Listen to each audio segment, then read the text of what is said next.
Divya Sharma www.myfitnessbeauty.com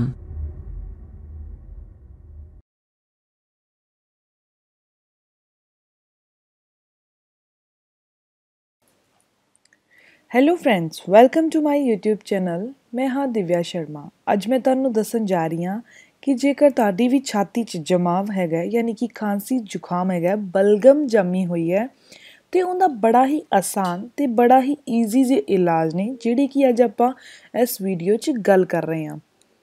ਛਾਤੀ 'ਚ ਜਿਹੜਾ ਜਮਾਵ ਹੁੰਦਾ ਯਾਨੀ ਕਿ ਚੈਸਟ ਦੇ ਵਿੱਚ ਕੰਜਸਟਿਵ ਹੋਣਾ, ਇਹ ਬਹੁਤ ਹੀ ਦਰਦਦਾਇਕ ਹੁੰਦਾ। ਇਹਦੇ ਨਾਲ ਛਾਤੀ ਦੇ ਵਿੱਚ ਭਾਰੀਪਨ ਫੀਲ ਹੁੰਦਾ ਤੇ ਸਾਹ ਲੈਣ ਦੇ ਵਿੱਚ ਵੀ ਤਕਲੀਫ ਹੁੰਦੀ ਹੈ। ਇਹ ਵੀ ਹੈ ਕਿ ਇਹ ਸਰਦੀ ਦੇ ਕਾਰਨ ਜਾਂ ਫਲੂ ਦੇ ਕਾਰਨ ਜ਼ਿਆਦਾ ਹੁੰਦਾ। ਹੁਣ ਆਪਾਂ ਜਾਣਦੇ ਹਾਂ ਇਹਨਾਂ ਦੇ ਆਸਾਨ ਜਿਹੇ ਤੇ ਘਰੇਲੂ ਇਲਾਜਾਂ ਦੇ ਬਾਰੇ 'ਚ। ਸਭ ਤੋਂ ਪਹਿਲਾਂ ਗੱਲ ਕਰਦੇ ਹਾਂ ਪਿਆਜ਼ ਦੀ। ਪਿਆਜ਼ ਦੇ ਨਾਲ ਆਪਾਂ ਫਲੂ ਨੂੰ ਯਾਨੀ ਕਿ ਜਿਹੜਾ ਛਾਤੀ ਦੇ ਵਿੱਚ ਜਮਾਵ ਹੈਗਾ, ਬਲਗਮ ਹੈਗੀ ਹੈ, ਉਹਨੂੰ ਦੂਰ ਕਰ ਸਕਦੇ ਹਾਂ। ਆਪਾਂ 1 ਚਮਚ ਪਿਆਜ਼ ਦਾ ਰਸ ਲੈਣਾ ਹੈ, 1 ਚਮਚ ਹੀ ਨਿੰਬੂ ਦਾ ਰਸ ਲੈਣਾ ਹੈ, 1 ਚਮਚ ਹੀ ਸ਼ਹਿਦ ਲੈਣਾ ਤੇ ਇਹਨੂੰ ਗਰਮ ਪਾਣੀ 'ਚ ਮਿਕਸ ਕਰ ਲੈਣਾ ਹੈ ਤੇ ਗਰਮ ਪਾਣੀ ਵੀ ਆਪਾਂ 1 ਚਮਚ ਹੀ ਲੈਣਾ ਹੈ। ਇਹਨਾਂ ਨੂੰ ਮਿਕਸ ਕਰਕੇ ਆਪਾਂ ਲੈ ਲੈਣਾ ਹੈ। ਐਵੇਂ ਲੈਣ ਦੇ ਨਾਲ ਜਿਹੜਾ ਬਲਗਮ ਹੈ ਉਹ ਬਾਹਰ ਨਿਕਲ ਜਾਂਦੀ ਹੈ।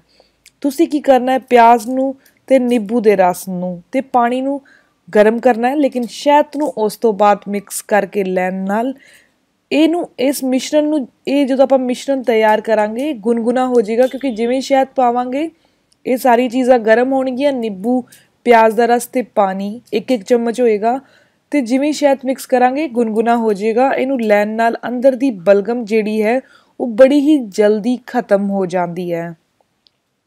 ਇਸ ਤੋਂ ਬਾਅਦ ਗੱਲ ਕਰਦੇ ਹਾਂ ਆਪਾਂ ਸ਼ਹਿਦ ਦੀ ਤੇ ਨਿੰਬੂ ਦੀ। ਸ਼ਹਿਦ ਤੇ ਨਿੰਬੂ ਨਾਲ ਵੀ ਅੰਦਰ ਦੀ ਬਲਗਮ, ਅੰਦਰ ਦੇ ਜਮਾਵ ਨੂੰ ਦੂਰ ਕੀਤਾ ਜਾ ਸਕਦਾ ਹੈ, ਕਿਉਂਕਿ ਸ਼ਹਿਦ ਛਾਤੀ ਦੇ ਜਮਾਵ ਨੂੰ ਘੱਟ ਕਰਦਾ ਹੈ ਤੇ ਨਾਲ-ਨਾਲ ਨਿੰਬੂ ਦੇ ਵਿੱਚ ਵਿਟਾਮਿਨ ਸੀ ਪਾਇਆ ਜਾਂਦਾ ਹੈ, ਜਿਹਦੇ ਨਾਲ ਅੰਦਰ ਦੇ ਸਾਰੇ ਸੰਕਰਮਣ ਵੀ ਦੂਰ ਹੁੰਦੇ ਨੇ।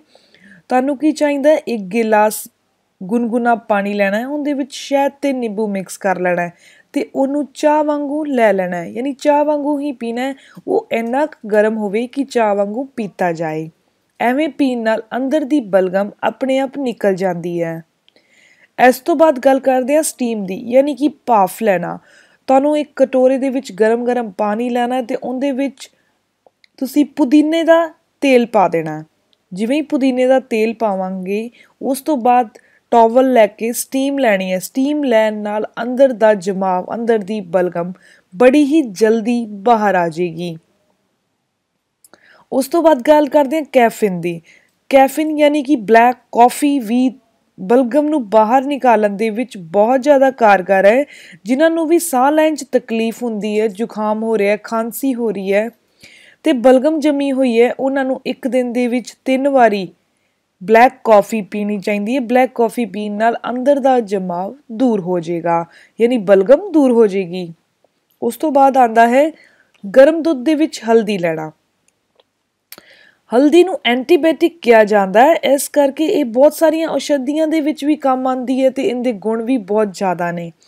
ਪੁਰਾਣੇ ਟਾਈਮ ਦੇ ਵਿੱਚ ਹਲਦੀ ਦਾ ਯੂਜ਼ ਵੀ ਬਹੁਤ ਜ਼ਿਆਦਾ ਕੀਤਾ ਜਾਂਦਾ ਸੀਗਾ ਤੇ ਹੁਣ ਇਹਦਾ ਯੂਜ਼ ਦੱਸ ਰਹੇ ਹਾਂ ਆਪਾਂ ਖਾਂਸੀ ਤੇ ਬਲਗਮ ਦੇ ਵਿੱਚ। ਤੇ ਤੁਹਾਨੂੰ ਗਰਮ ਦੁੱਧ ਦੇ ਵਿੱਚ ਅੱਧਾ ਚਮਚ ਹਲਦੀ ਪਾ ਕੇ ਲੈਣਾ ਹੈ ਤੇ ਉਹਦੇ ਵਿੱਚ ਥੋੜ੍ਹਾ ਜਿਹਾ ਸ਼ਹਿਦ ਤੇ ਥੋੜ੍ਹੀ ਜਿਹੀ ਕਾਲੀ ਮਿਰਚ ਮਿਕਸ ਕਰ ਲੈਣੀ ਹੈ। ਐਵੇਂ ਲੈਣ ਨਾਲ ਛਾਤੀ ਦੇ ਵਿੱਚ ਜਿਹੜਾ ਜਮਾਵ ਹੋਇਆ, ਬਲਗਮ ਹੋਈ ਹੈ, ਉਹ ਦੂਰ ਹੋ ਜਾਏਗੀ। ਉਸ ਤੋਂ ਬਾਅਦ ਆਉਂਦੇ ਗਰਾਰੇ। ਗਰਾਰੇ ਤੁਸੀਂ ਜ਼ਰੂਰ ਕਰਿਆ ਜੇ, ਇਹਦੇ ਨਾਲ ਅੰਦਰ ਦਾ ਬਲਗਮ ਵੀ ਸਹੀ ਹੁੰਦੀ ਹੈ ਤੇ ਸਾਹ ਵੀ ਸਹੀ ਤਰੀਕੇ ਨਾਲ ਆਉਂਦਾ ਹੈ। ਇਹਦੇ ਵਿੱਚ ਅਗਰ ਨਮਕ ਪਾ ਸਕੋ, ਸੈਂਦਾ ਨਮਕ, ਤੇ ਬਹੁਤ ਵਧੀਆ ਰਹੇਗਾ। ਇਹਦੇ ਨਾਲ ਸਾਹ ਲੈਣ 'ਚ ਤਕਲੀਫ ਨਹੀਂ ਹੋਣੀ। ਇਹ ਸੀਗੀਆਂ ਕੁਝ ਅਜਿਹੀਆਂ ਇਨਫੋਰਮੇਸ਼ਨ ਜਿਹਦੇ ਨਾਲ ਤੁਸੀਂ ਛਾਤੀ ਦੇ ਵਿੱਚ ਜਿਹੜੀ ਬਲਗਮ ਜੰਮੀ ਹੋਈ ਹੈ ਉਸਨੂੰ ਠੀਕ ਕਰ ਸਕਦੇ ਹੋ। ਇਹ ਇਨਫੋਰਮੇਸ਼ਨ ਤੁਹਾਨੂੰ ਕਿਵੇਂ ਦੀ ਲੱਗੀ, ਪਲੀਜ਼ ਆਪਦੇ ਕਮੈਂਟਸ ਦੇ ਨਾਲ ਜ਼ਰੂਰ ਦੱਸਿਓ। ਮੇਰੀ ਵੀਡੀਓ ਨੂੰ ਲਾਈਕ ਕਰੋ ਤੇ ਉਹਦੇ ਫਰੈਂਡਸ ਦੇ ਨਾਲ ਇਸ ਨੂੰ ਜ਼ਰੂਰ ਸ਼ੇਅਰ ਕਰੋ। ਜੇ ਹਾਲੇ ਤੱਕ ਤੁਸੀਂ ਮੇਰੇ ਚੈਨਲ ਨੂੰ ਸਬਸਕ੍ਰਾਈਬ ਨਹੀਂ ਕੀਤਾ ਤਾਂ ਸਬਸਕ੍ਰਾਈਬ ਕਰ ਲਓ, ਤਾਂ ਕਿ ਮੇਰੀ ਆਉਣ ਵਾਲੀ ਵੀਡੀਓਜ਼ ਦੀ ਇਨਫੋਰਮੇਸ਼ਨ, ਉਹਦੇ ਅਪਡੇਟਸ ਵੀ ਤੁਹਾਨੂੰ ਮਿਲਦੇ ਰਹਿਣ। ਮਿਲਦੇ ਹਾਂ ਇੱਕ ਹੋਰ ਨਵੀਂ ਇਨਫੋਰਮੇਟਿਵ ਵੀਡੀਓ ਦੇ ਨਾਲ। ਉਦ ਤੱਕ ਵਾਸਤੇ ਗੁੱਡ ਬਾਏ।